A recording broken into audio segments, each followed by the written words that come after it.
seorang ketua umum tiba-tiba tanpa ada sebab akibat mundur. Ada sesuatu kan? Sesuatu itu apa? Ya, tekanan pasti. Tekanan. Siapa yang tekan? Ya, kekuasaan. Kekuasaan siapa ini?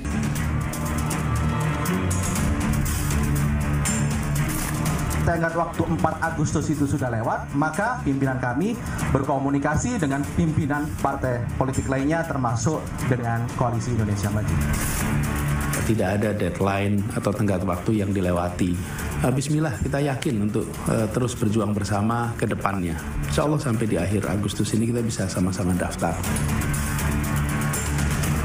Kami menerima laporan memang ada upaya-upaya untuk mengganjal pencalonan Anies Baswedan. Insya Allah di Kimplos sudah muncul satu nama, yaitu Ridwan Kamil. Atas petunjuk Tuhan Yang Maha Besar, maka dengan ini saya menyatakan pengunduran diri sebagai Ketua Umum DPP Partai Golkar.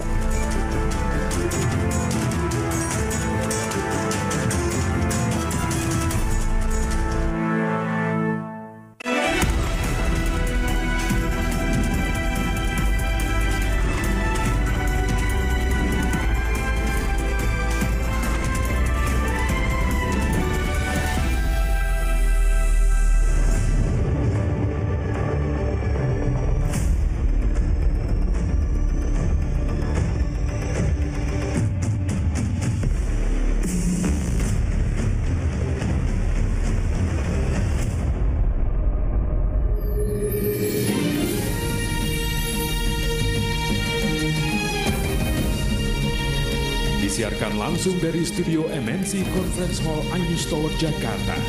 Inilah Rakyat Bersuara bersama Aiman Wicaksono.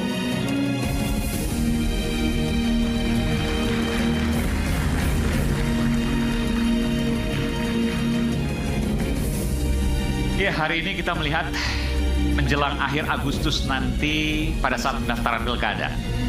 Ada gonjang-ganjing yang tidak biasa, terutama di Pilkada Jakarta. Ada kotak kosong yang menghantui, ada yang percaya penampakannya, ada pula yang menafikan tak percaya padanya. Benarkah Pilkada Jakarta hanya akan ada satu saja calon utama karena ada sesuatu di dalamnya? Belum lagi soal gonjang-ganjing Partai Golkar yang hari ini, sejak hari Minggu kemarin, kita lihat bersama-sama. Adakah benang merah dari ini semua? Apa yang terjadi? Bagaimana prediksinya ke depan? Saya Aiman Wicaksono. Inilah Rakyat Bersuara.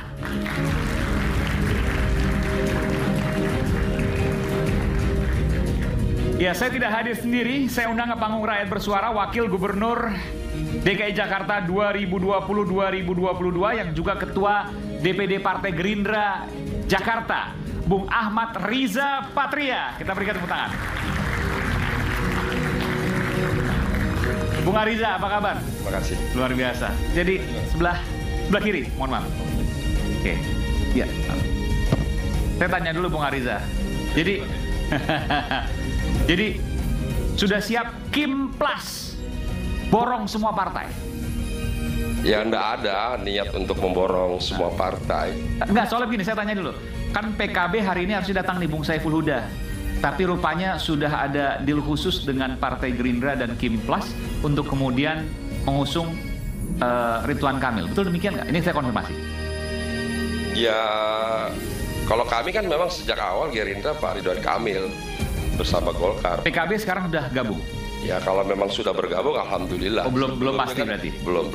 Nanti pasti. biar secara resmi disampaikan. Kan DPW PKB justru mengumumkan Mas Anies sebelumnya. Sampai hari ini kan belum diralat. Nggak, soalnya sekarang nggak datang. Jadi saya pikir jangan-jangan ada sesuatu, jadi berubah. Kan politik nih hitungan menit, hitungan detik berubah. Oh iya, memang berubah. Golkar aja berubah sekarang.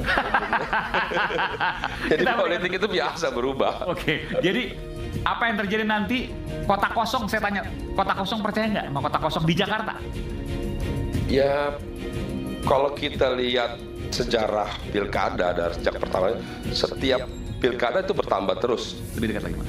Setiap pilkada jumlah kota kosong bertambah terus. Kalau untuk Jakarta kan Ketua DPD Gerindra Jakarta nih, percaya nggak bahwa ada kota kosong di Pilkada Jakarta 2024? Kalau dalam politik ini nggak ada yang nggak mungkin. Semuanya mungkin. Dulu berbondong-bondong dukung Pak Jokowi. Sekarang berbondong-bondong dukung Pak Prabowo. Ya begitulah politik kan. Baik, kita berikan tangan Bung Ariza Patria. Baik. Selanjutnya, politisi muda Partai Golkar, Bung Riko Lesiangi. Mana Bung Riko? Oh, Bung Riko. Wah, nice. Hampir lompat seperti Bung Rocky Gerung. Silakan. Jadi, saya mau tanya dulu nih. Ini Golkar ada gonjang-ganjing tiba-tiba belum pernah dalam sejarah seingat saya. Ketua umumnya mengundurkan diri. Ada apa? Kalau mundurkan diri itu kan tergantung yang pertama personal dulu. Oke. Ya kan? Yang kedua secara konstitusi partai. Ya. Kalau memang itu sesuai tanpa ada intervensi kekuasaan, saya rasa tidak ada masalahnya. Emang ada intervensi? Kok nyebut-nyebut intervensi? Ya tidak mungkin lah partai sebesar Golkar, seorang ketua umum tiba-tiba tanpa ada sebab akibat mundur. Ada sesuatu kan? Sesuatu itu apa? Ya, tekanan pasti. Tekanan? Siapa yang tekan? Ya kekuasaan. Kekuasaan siapa ini? Saat ini kan berkuasa siapa kalau kekuasaan Jokowi? Waduh, ini tudingan loh. Bukan dituding orang. Ini belum apa-apa udah panas nih. Opini masyarakat. Hah? Enggak, tapi gini, ini bahaya juga. Jangan menuding tanpa ada bukti. Punya bukti nggak? Nanti dilaporin. Ya melaporkan silakan aja kan, Mbak. Yang penting kan udah terlihat sama sekali kan dengan kasat mata di media berupa apa? Memang bisa. Pak Jokowi udah ngomong kok ini urusan internalnya Partai Golkar. Ya itu kan hanya kamuflase Jokowi aja. Gitu. Jadi sebenarnya ada. Nanti kita bicara ya. Oke. Tapi saya mau Anda pakai bukti. Oke, siap. Kalau nggak pakai bukti nggak usah. Kita berikan tangan untuk Bung Riko. Alhamdulillah sampai hari ini sudah 6 bulan. Hampir 6 bulan. Duduk atau berdiri? Silakan duduk. Duduk. Ada terus Bung Refli. Mungkin berkat doa Bung Refli. Alhamdulillahirrabbilalamin. Walaupun cuaca politik kurang baik ya, tapi kita tetap alhamdulillah ya. Kalau di mata Bung Refli cuaca politik kurang baik terus. Padahal sebenarnya nggak seburuk-buruk itu amat juga, Bung Refli. Buruk lah, kalau kita mengatakan tidak buruk, kelewatan. Oke. Saya mengatakan kalau buruk itu masih bagus, ini sangat buruk menurut saya. Tapi kalau rakyat bersuara masih bisa mengundang Bung Refli, artinya nggak buruk-buruk amat, nggak? Setuju nggak? Masih bisa mengundang Bung Rocky Gerung. Itu kan sepanjang. Kalau rakyat bersuara udah nggak bisa mengundang Bung Refli dan Bung Rocky Gerung baru. Kalau sudah terganggu, kita di blacklist nanti. Dan nyatanya tidak, sudah berbulan-bulan. Alhamdulillahirrabbilalamin. Baik, terima kasih. Itulah tepuk tangan juga untuk iNews. Baik, dan selanjutnya kita hadirkan aktivis dan juga kritikus politik, Bung Faisal Assegaf.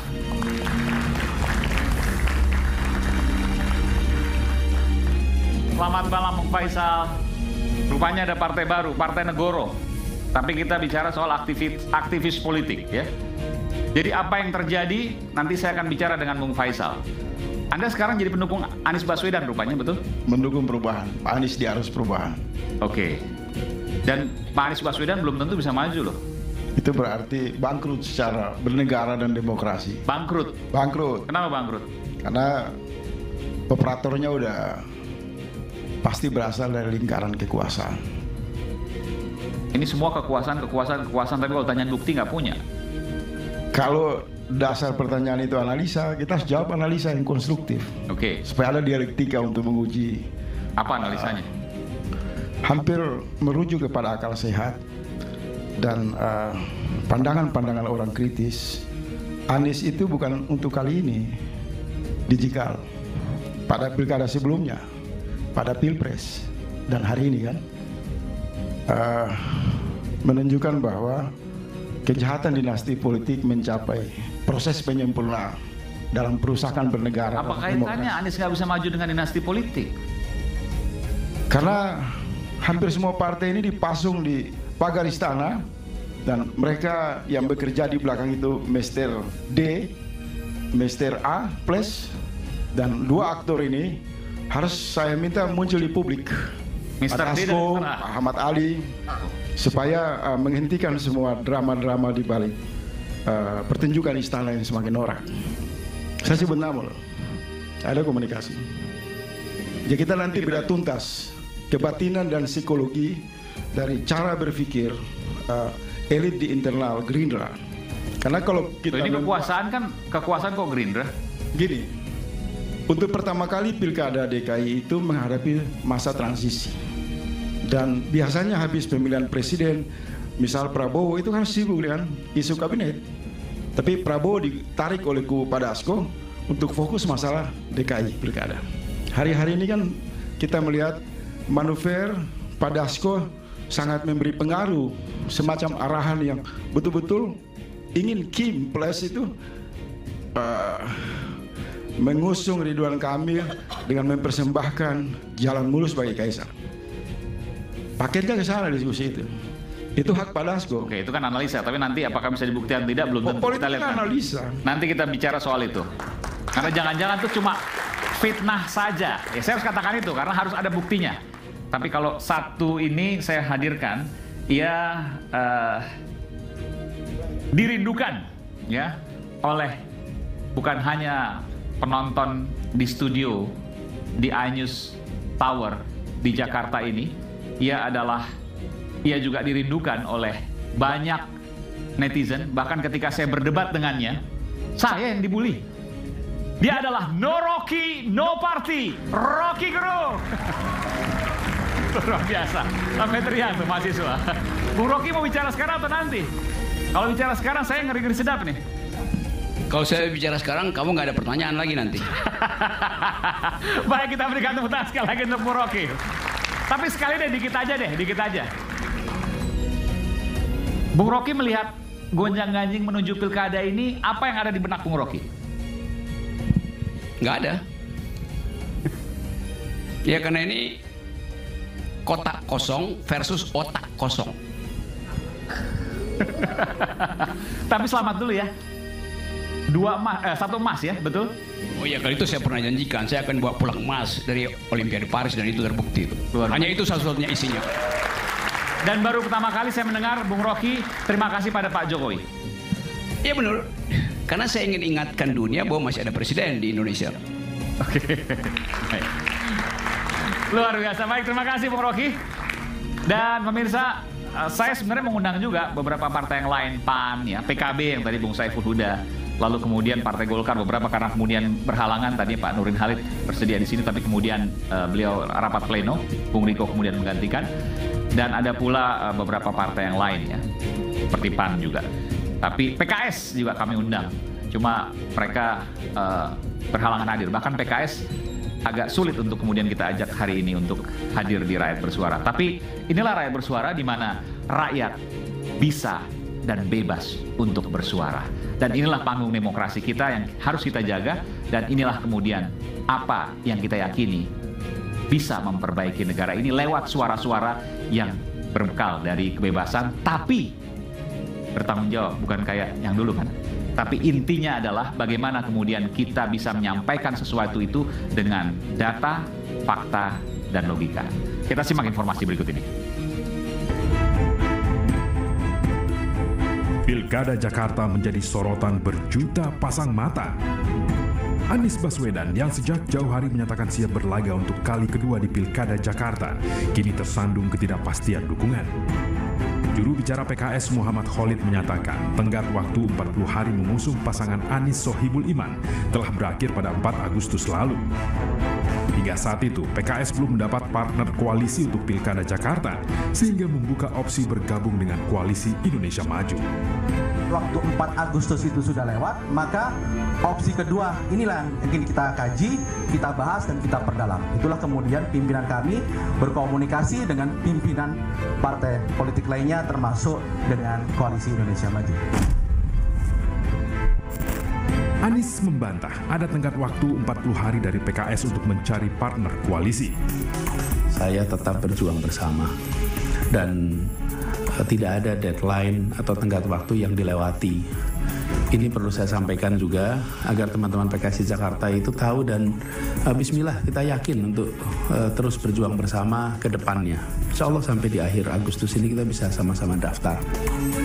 Sementara Koalisi Indonesia Maju menyatakan sepakat mengusung Ridwan Kamil di Pilgub Jakarta.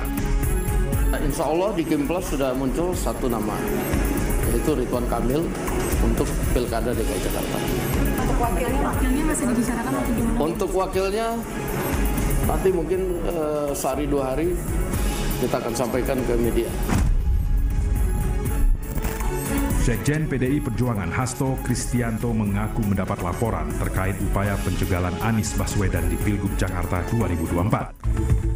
Kami menerima laporan memang ada upaya-upaya untuk mengganjal pencalonan Anies Baswedan.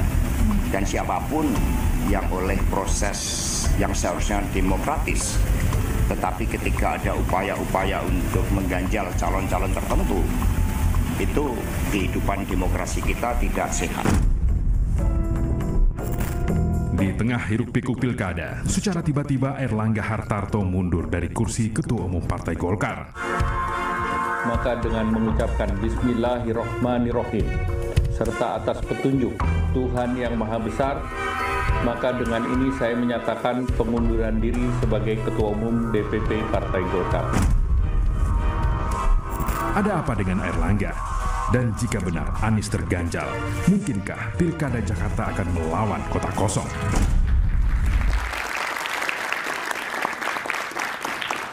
Dan kita akan coba untuk melihat dulu bagaimana kemudian situasi di rapat pleno Golkar. Coba nanti kita akan lihat ya. Tapi kalau memang belum siap nggak apa.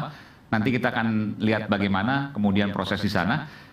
Saya ke Bung Refli dulu. Bung Refli, Anda setuju bahwa ada penjagalan terhadap Anies Baswedan? Setuju. Setuju. Kan jawabannya setuju dan tidak setuju. Oke, nggak apa-apa. Setuju. Apalagi. Oke. Buktinya. Buktinya. Oke. Nah, sebelum buktinya, saya mau mengucapkan juga selamat kepada Bung Rocky Gerung ya. Oke.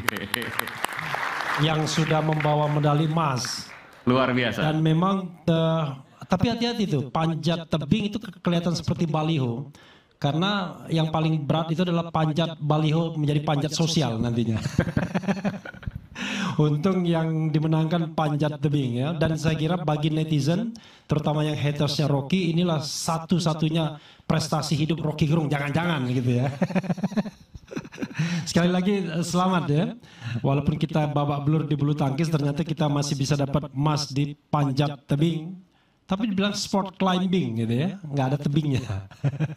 Iya, kalau tebing itu tebing alam, jadi disebut sport climbing gitu. Dan ya panjat tebing itu. Tapi saya mau tanya, Bung Rocky sebagai apa di situ?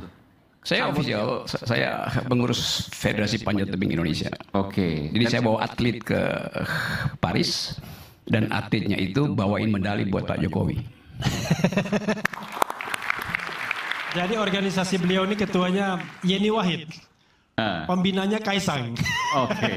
Jadi Anda ternyata luar biasa ya. Walaupun Anda mengkritik, tapi Anda punya hubungan yang sangat dekat. Enggak, saya udah biasa menang, gak ada soal.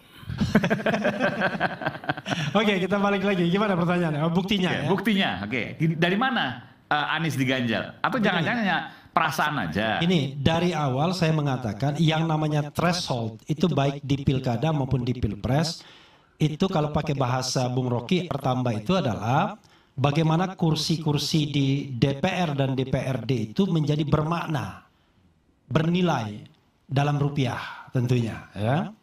Sehingga itu yang bisa diperjualbelikan untuk nominasi siapapun yang ingin menjadi kepala daerah atau kepala negara. Itu hal yang jamak diketahui. Kita kan sudah rahasia umum, satu kursi berapa dan lain sebagainya, itu satu. Yang kedua adalah kalau pembicaraan mengenai rupiah itu tidak menjadi persoalan lagi, maka menjadi alat menjegal. Terutama menjegal calon-calon yang tidak diinginkan. Yang kalau dia berkompetisi, dia akan menang. Maka fenomenanya adalah, jadikan orang yang kita dukung menjadi calon tunggal, dengan memborong semua partai politik, atau kalau harus ada lawannya, pastikan lawan yang lemah. maka terjadilah fenomena misalnya dalam pilkada 2020-2021, Solo misalnya. Semua partai politik diborong dan akhirnya karena kekhawatiran kotak kosong bisa menang seperti di Makassar, maka dihadirkanlah calon independen yang sebenarnya ya kita agak meragukan walaupun kita tidak bisa underestimate ya. Ini maksud siapa? Calon independen DKI kan cuma satu, Bu. Bukan, calon independen di Solo. Oh, Solo. Pilkada Solo sebelumnya. Yang mohon maaf ya, satu tukang jahit, satunya wakil ketua RT menjadi calon independen melawan Gibran, dan Gibran menang dengan 80%. Kemudian di Medan sama, Bobi Nasution itu memborong semua partai politik, tetapi fortunately masih ada yang pada waktu itu tidak mau bergabung, yaitu Partai Demokrat dan Partai PKS. Karena pada waktu itu PKS dan Demokrat masih berada di luar pemerintahan. Maka kemudian bertanding dan kita tahu bahwa Bobi pun menang. Karena memang semua kekuatan sudah dikumpulkan. Nah, hal yang sama terjadi juga di Makassar misalnya. Semua kekuatan dikumpulkan juga. Dan lawan kotak kosong. Tapi unfortunately kotak kosongnya yang menang. Ya, walaupun calon ini di backup juga oleh kekuasaan. Di Jakarta juga demikian. Kalau kita misalnya lihat hasil survei dan kita misalnya mempercayai survei tersebut, Kompas misalnya indikator politik, bahkan indikator bicara top of mind, tanpa menyebut nama orang bisa menyebutkan siapa calonnya, maka sudah jelas Anies misalnya unggul 20% dibandingkan Ridwan Kamil dan 10% dibandingkan Ahok. Keunggulan Anies dalam survei tersebut, top of mind-nya. Maka yang menjadi hal yang paling aneh adalah orang yang paling kuat dan yang paling diinginkan oleh rakyat Jakarta tiba-tiba tidak dicalonkan oleh partai politik atau kesulitan mendapatkan di situ logikanya partai politik. Iya dong, kan politik kan pakai paling tinggi logika. tapi nggak dapat perahu gitu ya. Iya, nah maka kemudian orang mengatakan siapa aktor intelektualnya kan? Maka saya mengatakan ya ini kan mudah cara melihatnya. Melihatnya adalah siapa yang berkepentingan Anies tidak menjadi calon dan tidak bisa terpilih sebagai gubernur. Ya tentu Istana Lama dan Istana Baru. Kan begitu. Istana Lama memang tidak menginginkan, Istana Baru mungkin tidak menginginkan juga demi keamanan dan kenyamanan kekuasaan sampai 2029 dan lain sebagainya. Nah, tetapi kan di luar itu menurut saya politik kita tambah tidak sehat. Jadi kalau saya sih membayangkan harusnya ya Anies bisa bertanding, Ahok bisa bertanding, Ridwan Kamil bisa bertanding, you name it. Siapapun orang yang terbaik di Republik ini dan punya kemampuan, ya harusnya diberi jalan untuk bertanding. Sehingga biarkanlah rakyat yang kemudian memilih. Sekarang kan bukan rakyat yang memilih. Siapa bilang ini pemilihan langsung? Ini pemilihan yang direkayasa sedemikian rupa dan rakyat diberikan calon yang terbatas. Nah, untuk ini serius, pemilihan yang direkayasa sedemikian rupa. Iya dong. Sekarang pertanyaannya adalah mana rekayasanya? Nanti ya bayangan saya adalah itu calon independen akan lolos setelah sebelumnya dinyatakan tidak lolos. Ini maksudnya Pak Komjen Pol Dharma kan sebelumnya kan tidak lolos. Kami undang juga sebenarnya ke sini. Tapi kemudian sekarang lolos. Nah, fortunately bagi dia mungkin dia akan diloloskan. Karena kenapa? Penguasa sekarang ini kan takut dengan kotak kosong. Heran kan? Kok takut dengan kotak kosong kalau elektabilitasnya tinggi? Tidak. Karena tadi dia menyingkirkan orang yang populer, maka terjadilah fenomena misalnya di Makassar. Orang yang paling populer itu disingkirkan dengan rekayasa tertentu, padahal dia incumbent pada waktu itu, dan kemudian calon tunggalnya kalah dengan kotak kosong. Di Solo, rupanya pelajaran itu memberikan sebuah insight, jangan lawan kotak kosong. Ada calon independen. Di Jakarta, saya bayangkan, walaupun judul kita lawan kotak kosong, enggak akan mungkin. Lawannya adalah lawan calon independen itu yang akan diloloskan. Pertanyaan calon independen memang bisa pasti kalah? Kan belum tentu juga. Begini, kalau yang tadi misalnya katakan, hitungannya begini, Bung. Hitungannya begini. Polri loh. Enggak, hitungannya begini, Bung. Kalau melawan kotak kosong, maka seluruh pendukung orang yang kecewa itu akan full di kotak kosong. Oke. Misalnya pendukung Anies dan lain sebagainya ya. Tapi kalau lawan misalnya orang yang tidak diinginkan juga, kan orang akan splitting, ya. Saya frankly speaking lah misalnya, pendukung Anies belum tentu mau pilih Ahok, ya kan? Ya, betul. Ya kan? Misalnya gini, ini oke, saya paham maksud Anda. Artinya begini, kalau seandainya antara Ridwan Kamil versus dengan Komjen Pol Purnawirawan Dharma Pongrekun, pasti pemilih Anies belum tentu mau ke Komjen Pol Dharma Pongrekun. Iya. Tapi belum tentu. Komjen Pol Purnawirawan Dharma Pongrekun kan punya logika juga politik. Dia deketin pemilih Anies, dia deket Anies. Kemudian Anies mendukung dia. Akan berubah konstelasi politik. Ini susah bener nih, saya harus dipaksa untuk ngomong di depan misalnya. Nanti kita akan kembali saat lagi, kita akan soal ideologis juga, balik ke rakyat bersuara nanti. Nggak, kita challenge dong. Betul nggak Bang Riza? Kan maksudnya gini, kalau seandainya calon boneka, oke. Kita kembali saat lagi. Iya.